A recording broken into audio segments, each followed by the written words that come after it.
ഈ വീഡിയോ കണ്ടിട്ട് നിനക്ക് എങ്ങനെയാണ് മനസ്സമാധാനത്തിൽ ഒരു ദിവസമെങ്കിലും ഉറങ്ങാൻ പറ്റും? ഈ അമ്മയുടെ കണ്ണുനീര് കണ്ടിട്ട്, ആ വിളി കണ്ടില്ലേ? ആ അമ്മയ്ക്ക് അത്രമേൽ പ്രിയപ്പെട്ടവനായിരുന്നു ആ മകൻ എന്നാണ് ആ വീഡിയോയുടെ അർത്ഥം. നീയൊക്കെ ചെയ്ത ക്രൂരതക്ക് അനുഭവിക്കുന്നത് ആ സാധു.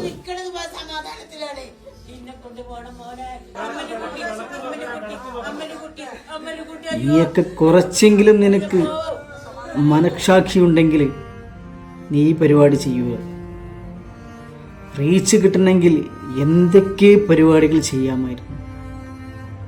കുറച്ച് അല്പമെങ്കിലും മനഃസാക്ഷി നിന്റെ ഉള്ളിൽ ഉണ്ടെങ്കിൽ